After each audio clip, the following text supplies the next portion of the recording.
Welcome to the Vortex.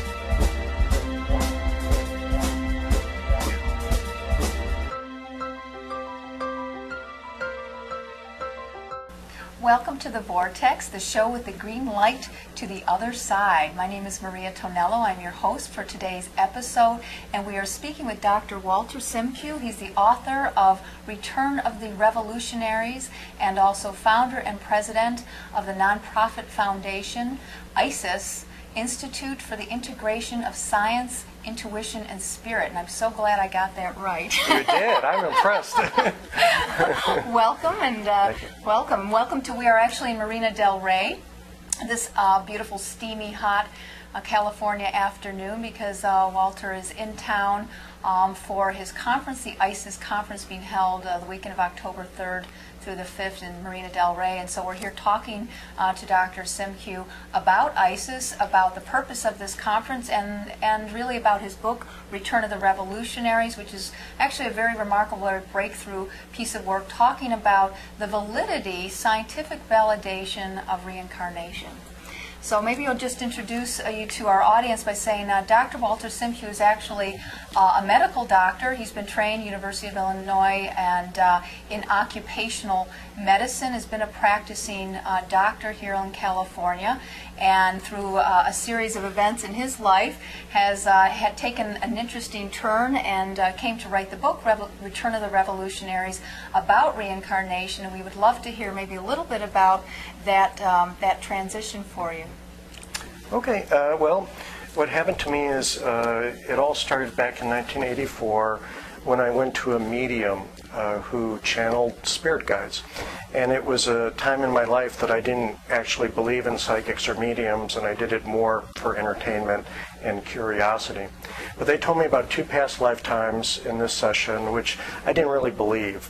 And I didn't do anything about it for 12 years. And instead, I pursued my medical training and got a job with Unocal, oil company based in California. And about 12 years after the session with the medium, I got this internal command to study the lifetime that I was told about, one of the lifetimes I was told about in 1984. And it was in the middle of the day. I was working for Unocal in Hawaii, that was part of my territory, and in broad daylight during the workday, I got this command, like somebody had a megaphone in my head and said, study the lifetime that you were told about. And that got me to go to the bookstore that day. It was a lifetime during the American Revolution. And I started to read about this person and about the American Revolution, and then went to Massachusetts, where this person lived, to get more information. And it appeared that I looked just like this person, had similar personality traits, and started to identify all these people in his lifetime that seemed to be reincarnated in my lifetime. But in addition to researching this own case of mine, which is how I got into it, it made me research reincarnation in general. And I found that there were many other people who had similar stories, who found out who they were in past incarnations, either by having direct memories as children or as adults, or finding out through past life regressions, where they were able to historically validate the past lifetime. And they found that they looked just like this person, had similar personality traits.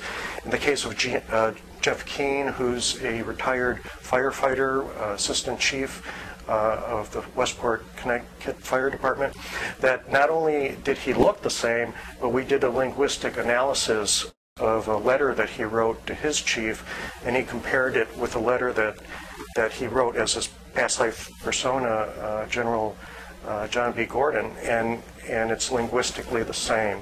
We had it analyzed at the University of California, Berkeley. So there were many other cases that surfaced which showed these patterns of how reincarnation worked. And then a major breakthrough came when Ian Stevenson, Dr. Stevenson just died last year, but for 40 years he researched children who spontaneously remember past lives. And he chose to only study children because there's the least possibility of fabrication of memories or falsification of the story. And in the typical Ian Stevenson case, as soon as a child can speak, they talk about the past lifetime, that their name is actually something different than the biologic parents are calling them, that this is not the village that they live in. And the children have enough detailed memories that the biologic family can actually locate the past life family. And then the child is reunited with the past life family, and the child can identify the family members by name, know secrets that nobody outside of the family knew, and the past life family accepts the child as the reincarnation of their deceased loved one because the child just knows too much. How else can they explain it? Dr. Stevenson compiled about 2,500 cases like this and has been published by the University of Virginia Press. And he noticed that people who died of traumatic wounds would reincarnate and have birthmarks or scars in the same place where the traumatic wound occurred in the past lifetime. Only at the end did he start looking at facial features.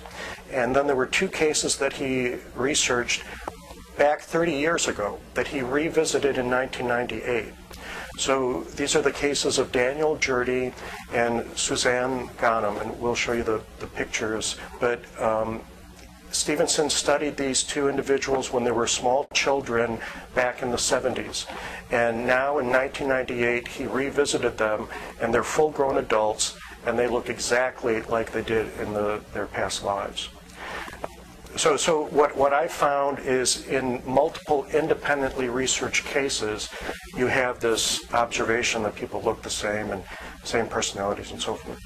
Thank you. Dr. SEMKIW, maybe we can just really illuminate the audience here why this is such a passion. Let's just kind of connect the dots, because you go from being in a real conventional scientific mode and occupation to having some kind of self-illumination around reincarnation. You found this ISIS, which is really dedicated to the scientific validation by objective scientific means validating reincarnation, which in and of itself is